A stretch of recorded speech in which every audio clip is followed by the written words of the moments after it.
François Langlais, donc l'un des éléments clés en ce moment, enfin élément clé, ça l'est plus vraiment d'ailleurs. Et en fait, on regarde ça de loin et vous avez décidé de le regarder de près. Et c'est pas mal de regarder de près ce qui se joue autour de la Grèce. Parce que maintenant que le risque systémique est passé, on se dit, bon ben, après tout la Grèce, quelle importance? Or, quand on regarde les chiffres, c'est assez spectaculaire. C'est vertigineux, c'est-à-dire, je me suis amusé, si je puis dire, à additionner l'ensemble des milliards promis depuis 2 ans pour sauver la Grèce. On a le premier plan de sauvetage, 110 milliards. Le deuxième, 130 milliards. 15 milliards supplémentaires qui vont être nécessaires et probablement 140 milliards d'annulation de dettes privées pour les créanciers.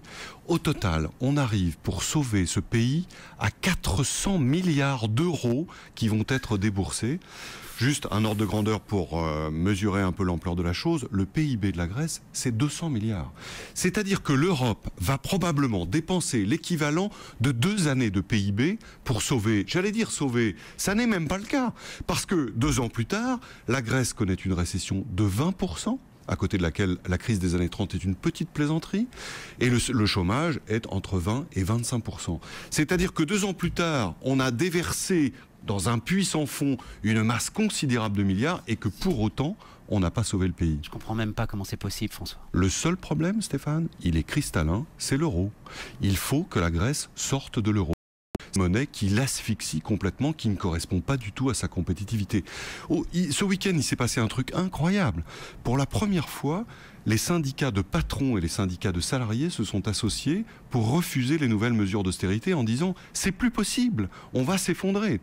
Puisque l'Europe demande, en contrepartie justement du versement du nouveau plan, une baisse de 25% des salaires minimums qui a déjà été baissé à 750 €, une baisse de 25% des pensions et de nouvelles mesures d'austérité pour 1,5 point de PIB, plus la fermeture de centaines d'organismes publics. C'est littéralement un pays qui est en train d'exploser sous nos yeux. Donc le consensus national... Tout ça au nom d'un dogme, hein ? Tout ça au nom du dogme de l'intangibilité de la zone euro, irréfragable. Évidemment, on comprend. Parce qu'on a peur, on le dit comme ça, François, on a peur d'organiser la sortie de la Grèce de la zone euro. Mais c'est ce qui va se passer, c'est très probable. Le problème, évidemment, mais il faudra évidemment le traiter aussi, c'est celui du Portugal, peut-être aussi celui de l'Irlande. On approche de l'heure de vérité, où il va falloir dissocier le destin des pays qui n'ont rien à faire dans l'euro et pour lesquels cette monnaie est délétère, et des autres qui vont tâcher de s'arrimer à l'Allemagne. François